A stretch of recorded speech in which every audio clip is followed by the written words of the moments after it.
Oh, have we been anticipating this game for weeks now? This weekend we have the rematch between the Washington Huskies and the Oregon Ducks. So if you enjoyed me doing these previews, make sure you like the video and subscribe to the channel. And also turn on notifications for more daily uploads like this one. But without further ado, let's preview the game between the Washington Huskies and the Oregon Ducks and give my prediction on the outcome of the game. Now to start, both of these teams are potentially going to be ranked in the top 5 in the upcoming playoff rankings.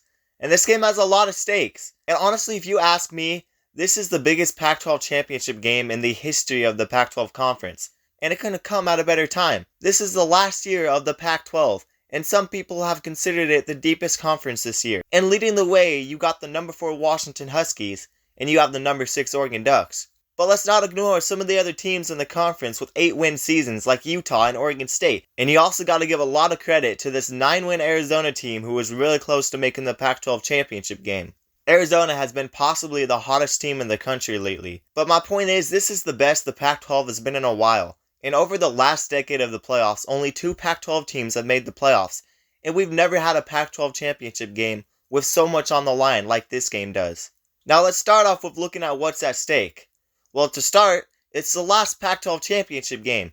And what a way to go out with a bang. Nothing better than 2 top teams playing for a spot in the playoffs. The winner of this game almost guarantees a playoff spot.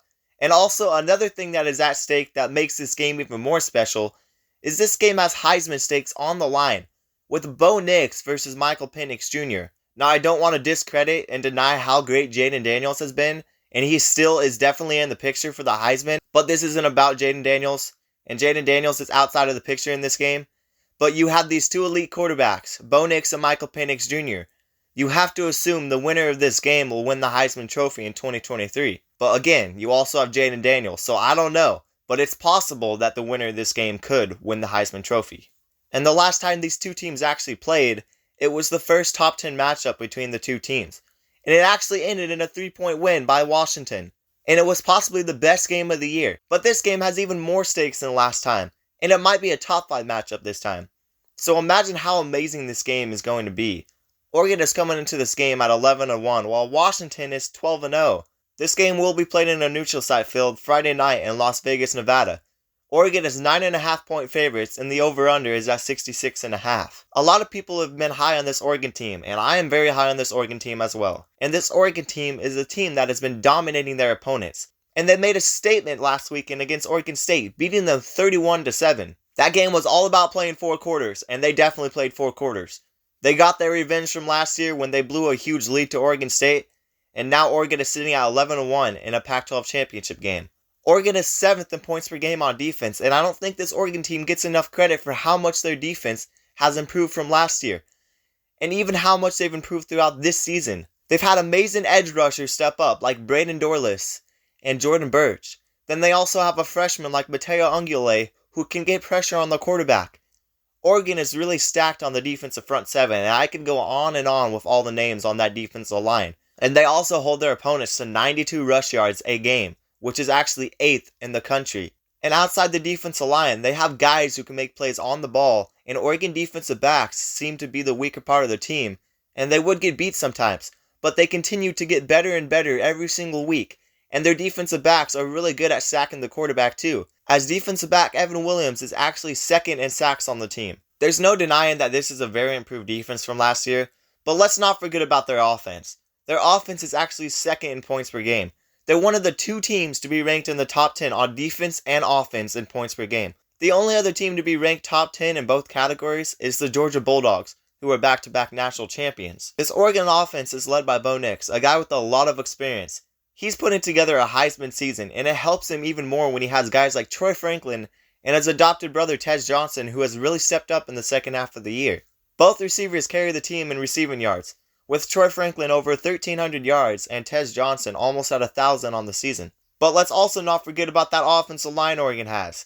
It's one of the best in the country, and it keeps improving every week. And what's better than an offensive line? How about running backs that can run behind that offensive line? Their names are Bucky Irvin and Jordan James. They both average nearly 7 yards a carry, and they both have 10 touchdowns on the year. Now, I could say a lot about this Oregon team and how much they impress me week in and week out, dominating on both sides of the ball. They look like one of the best teams in the country, if not the best team in the country, And I know that's very much a hot take, and you can't deny that Georgia is back-to-back national champions, and the Pac-12 has struggled in recent memory, and it's hard to say a Pac-12 team is the best in the country. But anyways, that is a debate for another day. I'm just really high on this Oregon team. But let's get off the topic of the Ducks for now. But let's not overlook this Washington team, because whether you like to admit it or not, this Washington team has beaten the Ducks in close games the last 2 times they played. You can make all the excuses for these games, like Bo Nix getting hurt or Dan Lanning not making the right decisions, or you could even make the excuse that the Oregon Ducks kicker completely sucks. But at the end of the day, the Washington Huskies have come out on top the last couple times these teams played. And at the end of the day, you can't keep making excuses. You have to fix those mistakes. But let's not act like this Washington team is super dominant. There's a reason Oregon is nearly 10-point favorites in this game. But you can't deny that no matter how much you want to discredit this Washington team for all their one-score games lately, and it may seem they've underperformed, but the fact is they continue to win games week in and week out. And the fact is, Washington has had more experience with closer games, and they always come out on top. The last 8 games, Washington has won by 10 points or less. 7 of them were one-possession games. And it's not like they were playing weak competition. I know they had a couple bad games against bad teams, but they also have wins against Oregon State. They have a win against Oregon. They have a win against Utah. They have a win against Arizona. They've played some decent competition. So this just proves, if this game between Washington and Oregon is a 4-quarter game, and it's a really close game, this Washington team might have the edge, because they've beaten Oregon in the last 2 games, and they have also won a lot of close games this year. So let's just say Washington has more experience than Oregon with being in close games. And this Washington team has defended their undefeated record all year. Michael Penix Jr. hasn't been playing his best ball lately, and this offense has been slow, scoring only 46 points in their last 2 games combined. If Washington gets their offense going with Dylan Johnson at running back, that can take pressure away from Michael Penix Jr. and give him more of a chance to get big plays to his number 1 receiver, Roma Dumze, who is one of the best one-on-one receivers I've seen in the country, and he continues to make clutch catches for this Washington team when they need him.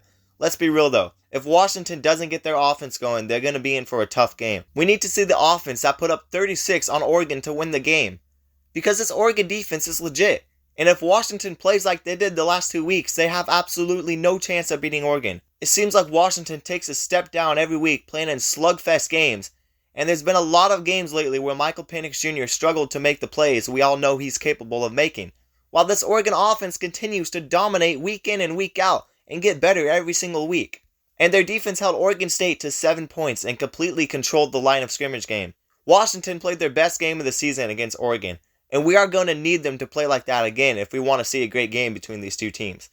I will say though, even when the offense has struggled in games lately, the defense has held its own to win the games in crunch time. So that's something different about this Washington team. They have a very streaky defense, and a lot of people say they have a bad defense because of the yardage and points per game they give up, but let's not ignore that their defensive line is tough up front, and they've also been pretty good to getting to the quarterback, with guys like Braylon Trice sacking the quarterback 5 times. This Washington team just has complete toughness on defense, even though they've gave up a lot of yardage. But Oregon has obviously looked like the better team lately, and Washington seems like they're getting more and more tired every week. So Washington really needs to take a step back and prepare for this game. And you guys need to be prepared, because we all want this game to live up to the hype that it's supposed to have. And I'm hoping we'll see Michael Penix Jr. and that offense show up when it matters the most.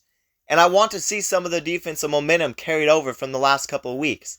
This game is the most important game for these teams on the season. And has Washington came down to earth after beating Oregon? Or can we see them play the elite football they were playing earlier in the season? Because yes, they've been winning, and that's all that matters. But almost every win they've had has been sloppy, and I smell a blowout coming in this game.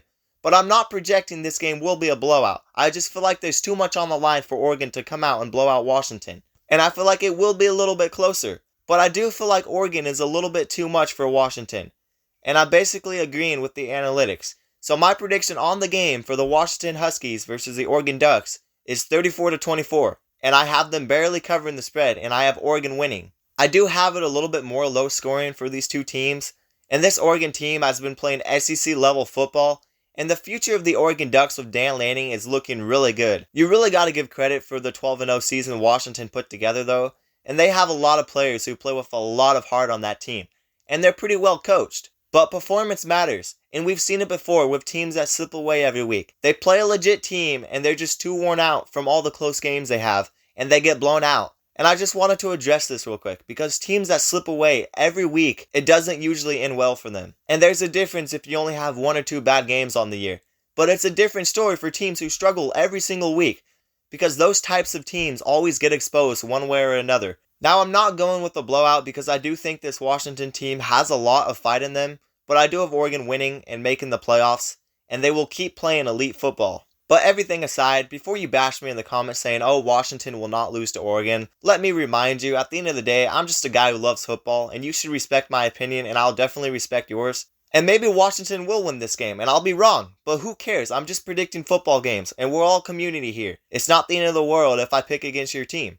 And before Oregon fans and Washington fans all scream at each other, take a moment to realize how great of a season these two teams have put together for the last year in the Pac-12. This is a perfect farewell to the Pac-12, and there couldn't be a better way to go out with two very good football teams playing for a most likely a playoff spot. So no matter what the outcome is, just respect how big of a game this is for the Pac-12, a conference that has seen no light the last few years. So maybe this is more about remembering the Pac-12, because we won't get another year of it. But I do hope you guys did enjoy the video, and I hope you guys enjoy all the games this weekend. And don't forget, Oregon versus Washington will be on Friday night, so you don't want to miss it. And before you click off, make sure to like the video and subscribe to the channel. And also turn on notifications for more daily uploads like this one. But that's going to do it, guys, and peace out.